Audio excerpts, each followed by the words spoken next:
It's official. This Diddy trial is no longer just about Cassie. What started as a disturbing yet narrow case has turned into an absolute bombshell for Hollywood. It's no longer about one woman's allegations, it's about an entire system unraveling.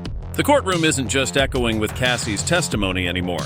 It's now hosting silent audio playbacks, shocking witness accounts, and the kind of leaked summaries that could bring down a Hollywood empire. Prosecutors started with Cassie's claims, the freakoffs, the manipulation, the trauma. But now, according to insiders and courtroom attendees, the government has moved way beyond that. They've introduced alleged audio recordings, explicit ones, featuring none other than Diddy, Will Smith, and Meek Mill. This isn't internet gossip anymore. These clips are reportedly being played behind closed doors to a stunned courtroom. It started with muted hotel footage, grainy and emotionless. But behind those visuals was an audio tape, reportedly played in a room so quiet, you could hear hearts stop, phones were confiscated, no journalists were allowed to record. One source claimed the recording was so graphic and undeniable that no one in the room moved a muscle. The clip was allegedly male on male and left the courtroom completely paralyzed. That was just the beginning. From there, a wave of new witnesses were announced, not random Twitter users. These were ex-employees, former artists, even household names. One of them, Dawn Richard from Danity Kane. She testified under oath that Cassie wasn't exaggerating. She backed it up, and when she walked out of that courtroom, paparazzi caught her looking drained, exhausted, emotionally wrecked. Not the face of someone chasing clout, but someone who just relived trauma on the stand. Even more chilling was Diddy's daughter. Usually calm, composed, and media-ready, she exited court that same day completely silent. No expression, no snark, no acknowledgement. Just pale, visibly shaken, and escorted by security. According to insiders, that moment happened just after the audio playback, so whatever was on that tape, it hit home. But here's where it goes from messy to catastrophic. Will Smith's name wasn't just mentioned in passing, it was allegedly tied directly to the audio recordings. The internet, already ablaze, exploded even further. Old interviews resurfaced, one with comedian Lou Anel casually saying that Diddy and Will were clapping each other's cheeks. Nobody blinked when it first aired. Now, people are replaying it like it's a confession tape. Then came the affectionate clips of Will and Jaden Smith, the weird kisses, the overly playful interviews that once felt quirky but now seem off. And then, boom! Brother Bilaal, Will Smith's former assistant, dropped a nuclear allegation. He claimed he walked in on Will being bent over a couch by actor Dwayne Martin. Not whispered rumors, graphic details, allegedly real-time encounters. Will tried to deny everything. "I ain't nowhere near that, man. I did none of that stupid He tried to shut it down, but it backfired.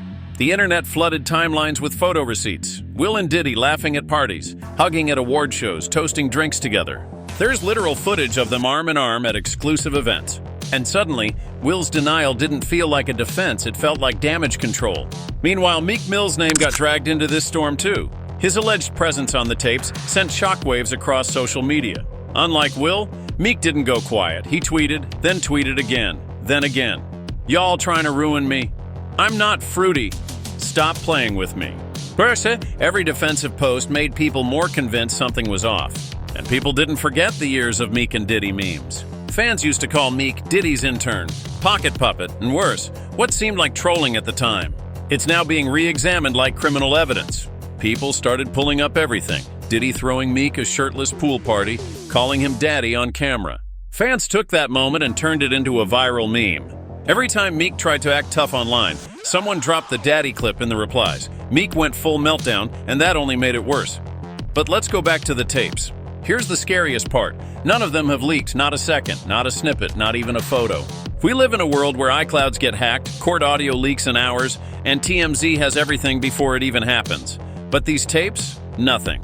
That silence is louder than the audio itself.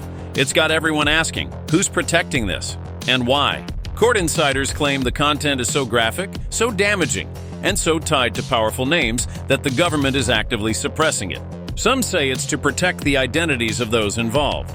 Others say it's to avoid total career destruction for some of Hollywood's biggest stars, because if those tapes go public, it won't just be about Diddy anymore.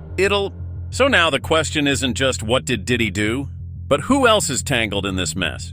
Because if Meek Mill, Will Smith, and others are even remotely involved in what's being described, The entire landscape of Hollywood elite is about to shift.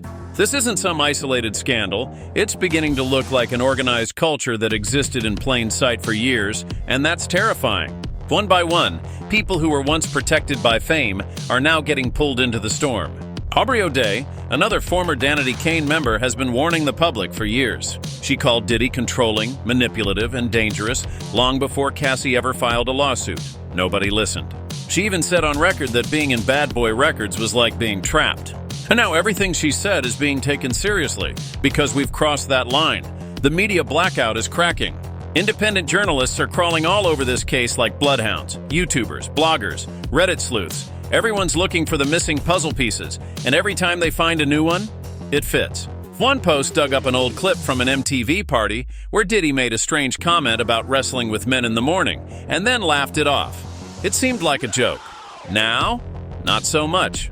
The pattern is clearer now. Diddy allegedly controlled artists through contracts, loyalty, isolation, and deeper coercion. But now the court is hearing that the manipulation went beyond career pressure. It became physical, intimate, and in some cases criminal. And Will Smith's involvement, if proven, wouldn't just be a scandal, it would destroy an entire brand. The Fresh Prince, the wholesome image, the loving family man, gone. The slap at the Oscars was already a dent in his legacy. But this could vaporize it. His family dynamic, especially with Jada and the kids, is now being examined through an entirely new lens. People are looking at Red Table Talk differently. They're watching Jada's interviews like coded messages.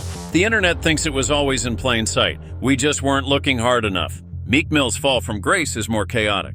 He went from being a street rap hero to a courtroom punchline.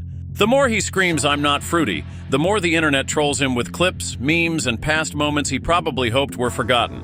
His every move now is interpreted as guilt. The jokes about Diddy calling him daddy won't die, and every tweet he sends just adds fuel. But deeper than all the memes is a serious issue. How many young artists did Diddy allegedly use his power over? How many signed to Bad Boy thinking they were chasing fame, only to be roped into something darker? People are now revisiting the tragic arcs of artists like Craig Mack, G-Dep, and Loon, wondering if their disappearances from the spotlight had less to do with career choices and more to do with trauma. Some say this whole trial could spark a new wave of survivors coming forward, that the dominoes have just started to fall. And that's why the silence around the alleged tapes is so disturbing. Every day they're kept secret. The suspicion grows. Some insiders claim the government has what's called a sealed evidence clause over the tapes, meaning they can be used in court but never released publicly. But if the tapes are as wild as described, people are questioning that clause. Why protect celebrities from public fallout if the public is expected to trust the legal outcome? Transparency matters. If these tapes are being used to build a case, the public has a right to know what's on them. Not just whispers from the courtroom, not just secondhand summaries, the real thing. But let's be real. If that audio leaks, Hollywood's foundation will crack. We're not just talking about reputation damage. We're talking about billion-dollar careers ending overnight, brands pulling endorsements, streaming platforms yanking content, labels cutting ties. Hollywood may pretend it's immune, but it's terrified of controversy. They can tolerate cheating, lying, even mild criminal charges. But sexual assault, abuse, and blackmail, that's where the line gets drawn, especially if there are receipts. And make no mistake, if those audio clips are real and get leaked, we're going to see a mass cancellation like never before. It won't just be Diddy. It'll be everyone who was close to him, everyone who enabled him, everyone who kept quiet. The fallout could reach CEOs, agents, producers, network executives, and then there's the fear of political ties. People are whispering about donations, connections to campaigns, foundations. If politicians were even loosely affiliated with Diddy and his empire, this could become a PR disaster for them too. That's why this trial feels different. It's not just another celebrity court case, it's an unraveling. It's shining a light on the culture of silence that has protected powerful men for decades. And unlike past cases, this one has federal oversight, which